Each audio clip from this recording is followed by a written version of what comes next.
first padded practice with a lot of energy, which was good to see. And then yesterday, Sundays in camp, we always give them off and try to use it as a recovery day. Had a lot of meetings yesterday and a lot of meetings this morning, which are very essential with our progress right now. And then this afternoon we'll get back to getting in with another day of pads before tomorrow being full pads, which will be a lot more contact. So just kind of where we're at, a lot of position battles. I know you guys want to, know how each and every one of the position battles are going. So if you have specifics, I'll take the questions. But do think that there's a lot of competition at every spot, which was something that we were excited about coming into camp with the numbers being like they are, a lot of the returning guys, and then adding as many new guys as we can. So a lot of position battles going on, which is exciting to see. So if there's some specific questions on guys, then I'll be happy to answer them. Coach, those position battles in the offensive line, give us your thoughts on what those are going to shape up to be for the game. Yeah, I know one of our guys kind of gave you a temporary depth chart, the starting lineup, but we'll keep adjusting that. For instance, Pat Egger and Nick Kindler, both are not, and again, there's no starters right now, but those two guys are acting and playing like they're starters, which is going to develop depth, which is fantastic. They're two swing guys right now. Nick can play either one of the tackle spots. We talked about Spain and Fight the other day, the last time I was in here, and they both have got their bodies in phenomenal shape and they look good. But Kindler's not just going to concede the battle to him, so he's playing well. And then Edgar the same way. Mark Lewinsky and Quentin Spain finished the spring really well, and have had good off season and are playing pretty good and getting themselves in position where two talented kids that haven't started it all yet here. But Pat again has been he's played a lot of ball and started a lot of games here, so he's not going to concede those battles at guard either. But Pat's playing well, a lot of energy. We got three centers that are all same situations, haven't played a whole lot of ball here. Stone just keeps learning. He's got a long ways to go. Matteo is snapping the ball well. He's a freshman. Orlowski is a freshman. So we got three bodies there that we just need to keep working to see who's going to win that game. On a new team every year, you have to develop leadership, or do you develop leadership? Does it develop itself? Number one. Number two, does it have to be the quarterback? And number three, can it be like a quiet leader rather than the guy that you always see jumping around? Yeah, we've talked a lot about that with our group, and started our meeting last Wednesday with that same very subject, Bob. As far as what defines a leader, what's the definition of a leader? You can't find it. I mean, it's not in any book. It's not in the dictionary. It's not the same every year. So what I've told our guys is, we got to develop leadership. That's for certain. It was a big issue on last year's team, and I mean issue in a bad way. We need to develop it. We need to find out who's going to be the guys that we can count on.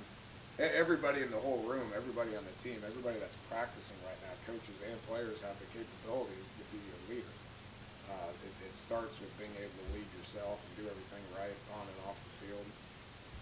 And then you got to get yourself in position to make plays. And once you have opportunities to make plays, then leaders kind of step up and make those plays. But does it have to be the quarterback? Naturally, it kind of takes place that way, yeah. It doesn't have to be. I told all three of those quarterbacks right now, you're not going to be in any leadership groups with me, just because they got other things to worry about right now. They got to worry about, getting better at being a quarterback and being the starter. It'd be hard. Can a backup quarterback be a leader? Yeah, but he's got to, he's got to have a role, and he's got to embrace that role, and he's got to accept the role, and he's got to do that. So, but none of those guys we're not focused on that right now with them. You said that leadership, at least in some ways, is an issue. don't want to expand on it. I've said for a while that we're not going to talk about 2012. We have lessons that we could take from 2012 that we've, you know, we've talked with that with our team. I'm not going to go into detail on that, but there are some examples that happen throughout the course of the year on a variety of people that we could take those lessons, and we don't want to see that happen this year. 3 days in, you've been able to install your offense. I mean, at least the first pass through. How did it look so far, and the kinks you guys are working out, I guess? Yeah, it didn't look good. We got through it. You know, I'm happy with the communication on the 3 days. You know, and talking with Keith, same thing on defense. We're happy with the communication. We're happy with the attentiveness.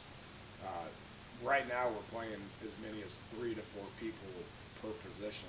You know, we got a lot of bodies, and it obviously has to get, that has to get narrowed down to a 2 deep, and then it has to get narrowed down to your starters and so on and so forth. And obviously, we're not in a position to be able to do that. So much like spring ball, even more so than spring ball, you're playing a lot of guys right now that are not going to play in the game, just because we're trying to develop that depth chart.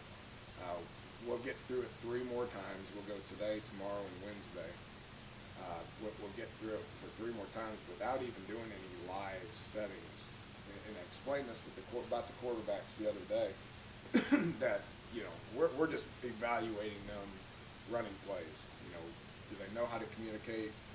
Do they know what to do? And not just the quarterbacks, but all the other position battles as well. You know, getting them in positions to be able to just know what to do. And then when you put them in live settings, that's when you make decisions. So we'll get through it 3 more times before we feel like we can call plays and move the ball, you know, situationally, both offensively and defensively.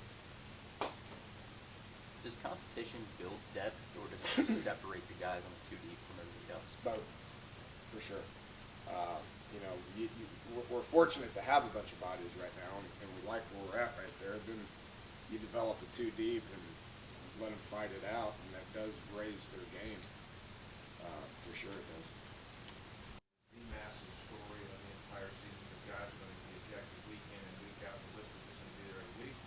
Or do you think that it kind of happens in the beginning, people kind of see how they're calling, and that doesn't become that big of a story? What do you think? What side do you think that goes? I don't think it'll be as big a deal as what people are making it out to be right now. I mean, much like the celebration was last year, or 2 years ago, much like the helmet rule last year. Is it going to happen? Yeah, it's going to happen, but in the grand scheme of things, it's probably going to happen minimal. If it happens to a guy that is not a high-profile guy like Carl Joseph, then probably won't make that big of a deal about it. But if it happens in game 1 in the second half against William and Mary, and they call it and they eject him, and he's not playing against Oklahoma in the first half, then people can make a pretty big deal about it. So the chances of that happening, I think, are probably minimal if we do our job and we can, get them to understand the rule and teach them the proper technique and what the consequences are going to be and all that stuff. So we're going to do our best to educate them and see what happens. I don't think it's going to be something that we talk about much throughout the year.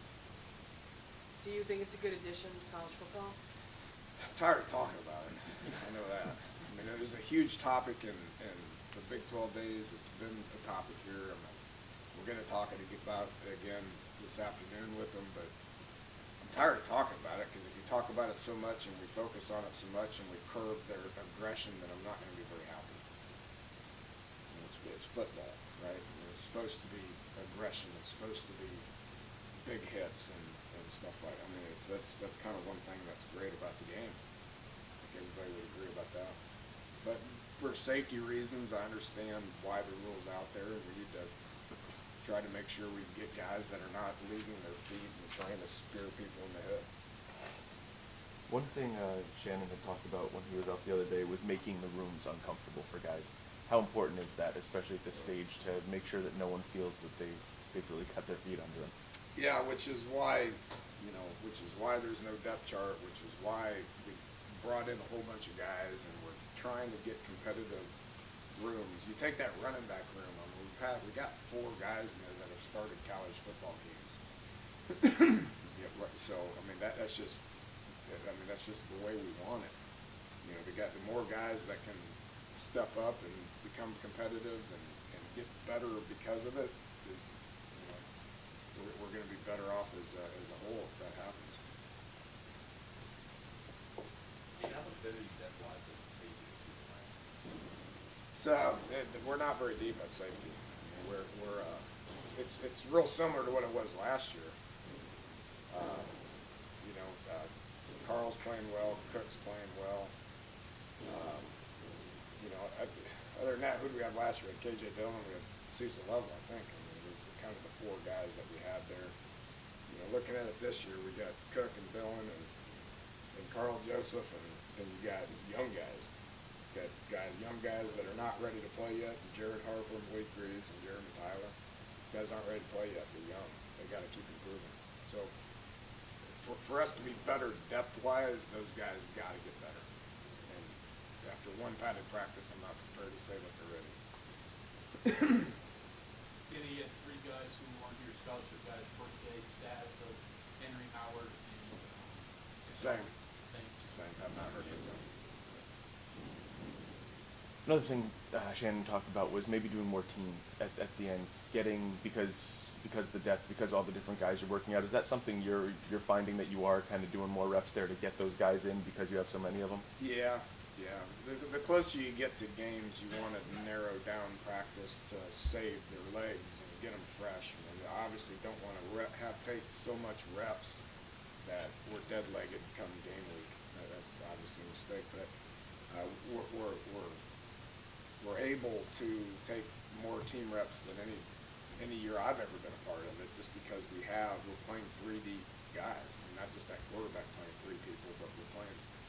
You know, we have a 3rd offensive line, which is pretty unheard of right now, and a 3rd defensive line. So, you know, as long as we're 3 deep, we can take a lot of team reps. You know, and the closer we get to the game week before the game week, then we'll start narrowing that down. But for the next 2 solid weeks, Monday through Saturday, for the next 2 weeks, we'll play a lot of football. Okay, thanks, Coach.